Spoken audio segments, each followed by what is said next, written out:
friends, thank you for joining me for another episode of Catch This. My name is Trudy Ray. In today's episode, I want to discuss three things: vaccines, convalescent plasma, and monoclonal antibodies. What are these things? What is the difference between them, and what do they have in common?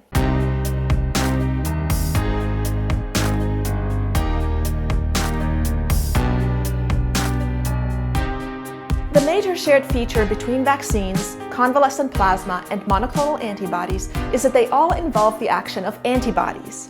But the source of the antibodies and their durability is vastly different. Let's start with vaccines. Most vaccines are a prophylactic drug, meaning that they are given before exposure to a pathogen, and they are meant to prevent disease caused by the pathogen. Vaccines present or lead to the presentation of an antigen in the body. An antigen is a molecule, like for example the SARS-CoV-2 spike protein, or portions of this protein, that are very immunogenic and are recognized by the immune system as foreign. This recognition of being foreign triggers an immune response. For example, the mRNA vaccines contain an RNA molecule that codes for the SARS-CoV-2 spike protein, and when that enters your cells, it is translated into the spike protein, which then induces your immune system to make antibodies against the spike protein.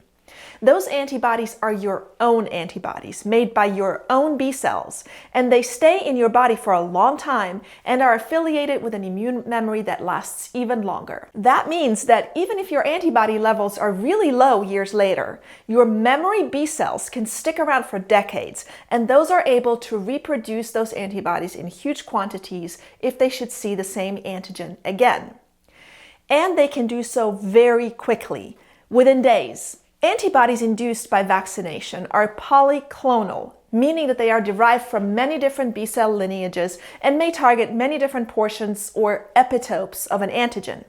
To illustrate this concept, take a look at this graphic. As you know, antibodies are made by B cells. Here, you can see a polyclonal antibody response with many different antibodies derived from different types of B cells, binding different epitopes on the spike protein. Okay, moving on to convalescent plasma, also known as convalescent serum.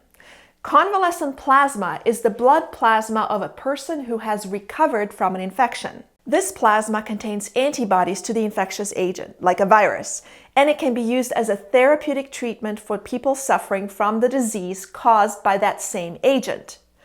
Therapeutic treatment is different from prophylaxis or vaccination because it is given after exposure to the pathogen in order to treat the disease that has already resulted from infection.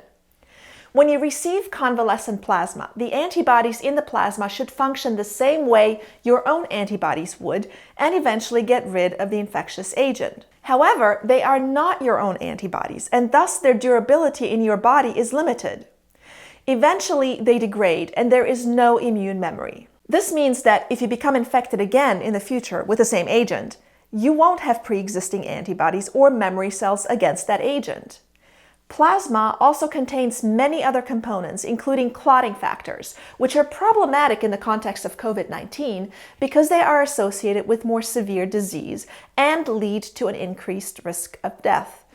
Additionally, like the antibodies induced by vaccination, the antibodies in convalescent plasma are also polyclonal. So just to reiterate, natural infection, vaccination, and treatment with convalescent serum all involve the action of polyclonal antibodies. Monoclonal antibodies, like bamlanivimab or BAM-BAM, are made in the lab. They can be made from B cells of recovered patients, or they can just be genetically engineered. And by the way, MAB, M-A-B, at the end of the name of any drug indicates that it is a monoclonal antibody. Monoclonal antibodies are derived from a single B-cell lineage and target a single epitope. One of the advantages of using monoclonal antibodies rather than convalescent plasma for treating an infection is that you don't have all the other impurities that can be found in plasma, like clotting factors, for example. Also, the action of a monoclonal antibody is more targeted and precise.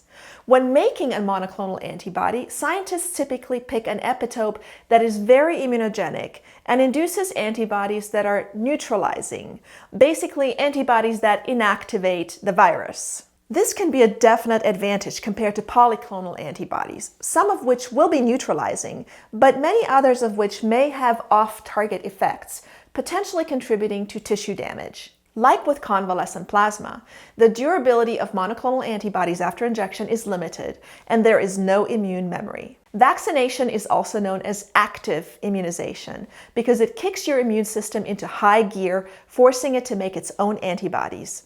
In contrast, the administration of convalescent plasma and monoclonal antibodies is also known as passive immunization because your body is receiving these preformed antibodies and it doesn't have to do as much. That's it for today. Please hit that subscribe button.